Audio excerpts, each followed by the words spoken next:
Well, this is supposed to be a 10-book CGC pre-screen, but do you think there are 10 slabs in here?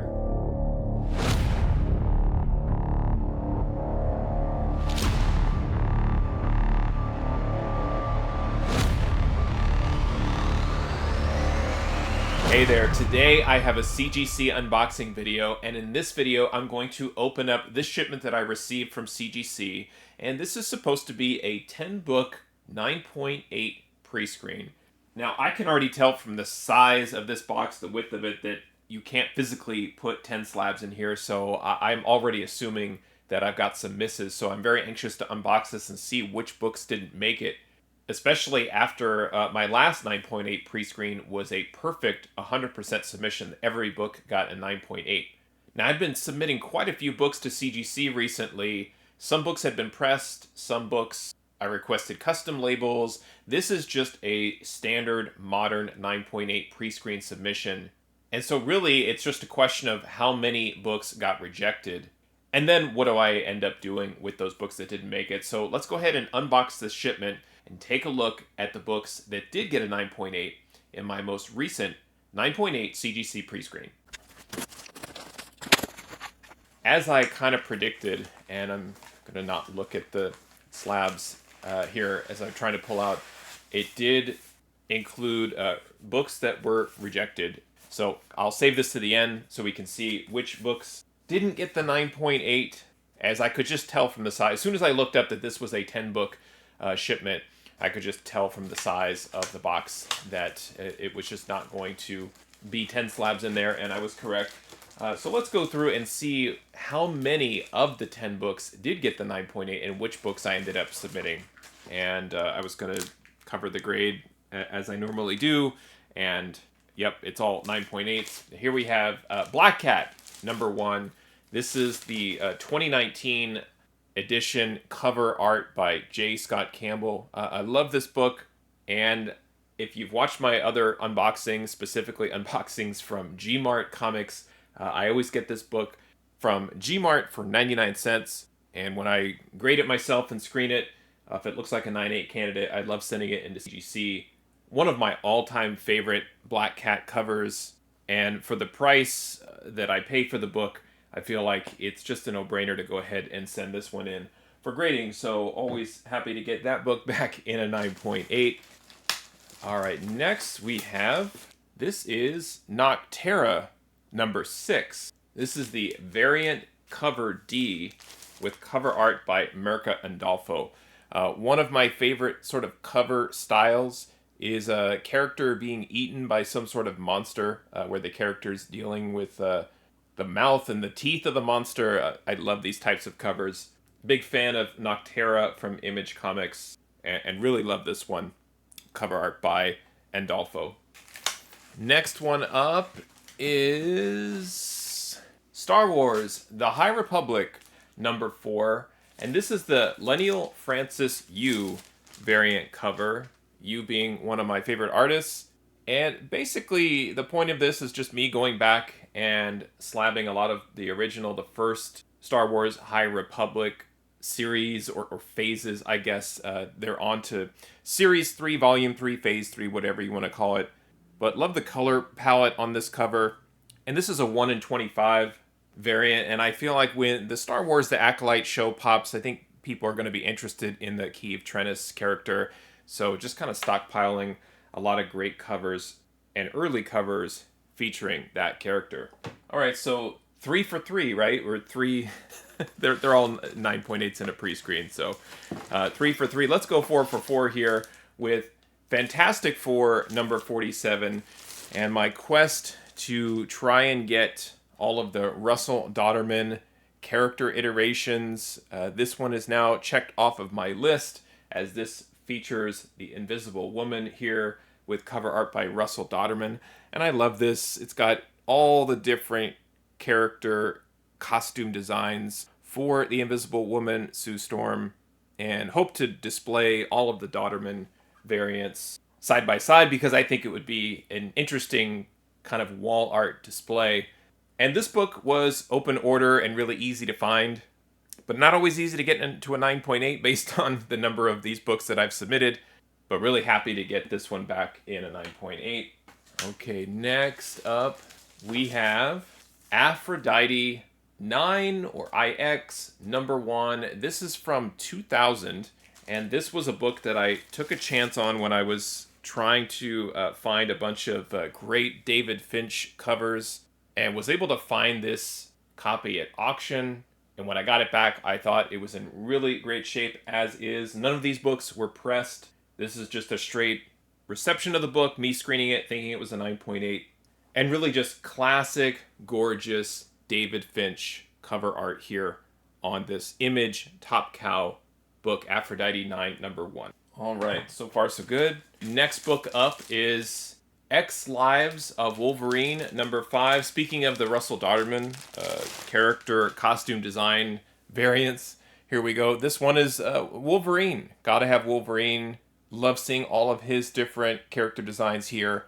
And super cool. Really happy to add this one to the Dodderman cover collection. So another one crossed off the list. And I'll put that one right next to the Invisible Woman. You kind of see, like, it's going to be really cool, I think, when you're able to display them all right next to each other. All right, next is, well, I guess there was a theme in this order. I forgot that I had sent so many of these in. This is Thor 31. This is a April 2023 release of Thor 31 with the Russell Dodderman variant cover. And, you know, some of these are open order. I think this one is a 1 in 25. And that makes a challenge to collect them all, but also kind of part of the fun. I believe the one that's hardest to find is the one with Rogue on the cover. And then I think the one with Black Cat, they also did an incentive without the trade, but that doesn't make sense to me since all of these have the trade. And you do want them to look uniform if you are collecting all of the covers to display together. But this is great. So really nice. Got 3 of those in this order. And I have the one with Black Widow. And if you watch some of my more recent unboxings, I have the one with Storm behind me on the wall. So maybe I have enough to cover a significant portion now and display them together. So love that. And then the last slab I have here, this is the 8th slab, 8 out of 10. We've got Wonder Woman 118. And this is from 1997. A 9.8 white pages featuring cover art by Jose Luis Garcia Lopez. And I picked this up from Mile High Comics. And when I got it, I just assessed it myself and just figured this book is really great. Has a shot at a 9.8, and it delivered. One of these that I love to get that's not a key, but fantastic cover art. So it kind of flies under the radar. It's not overpriced to a ridiculous amount on Mile High Comics after you apply the coupon. And one of these books that, if you follow me on Instagram, it's a perfect example of kind of getting the book at a reasonable price and it has a high ceiling if it ends up being a high grade copy. You know, and I'm happy this one came back in a 9.8 because this is it's not an older book. It's still considered a modern here at late 90s. But I still wonder, like, if some of these pre-screen assignments, like if somebody gets a pre-screen, if they're truly focused on more recently released modern books than these maybe late Copper or the modern era right after Copper, late 80s, early 90s books. I just wonder if maybe the graders are trained differently, and so I kind of, you know, I'm always skeptical when I mix brand new releases with books that are still considered moderns, but this book is over 25 years old as compared to the Dodderman variant covers. Okay, so now it's time to find out which books didn't make the cut. And I am always curious about this because I try to be as careful as possible when I'm sending in books under the pre-screen. And I try not to use a pre-screen like, well, I'm not sure if it's a 9.4, 9.6, or 9.8, so let's just have the pre-screen figure it out. To me, it's more like I'm very confident that they're going to be a 9.8, but kind of only want them slabbed if they are a 9.8 and don't want them slabbed if they're not. All right, so the 2 books, this one didn't make it. This is The Joker, The Man Who Stopped Laughing. This book was hot a year ago when it came out, around the holidays, and again, I was thinking I would get this pre-screen back right before Christmas of 2023, and none of it really worked out. So that's unfortunate. I'll have to look at it a little bit closer. Like I said, when I screened it, it looked fine to me. And then the other one, again, this is sort of back to my comment around the challenge of mixing new releases with older books. This book is from 1979. This is Man Thing #1, and I really thought that this book was perfect even without a press. So I'll have to also review this and see why this didn't make the cut.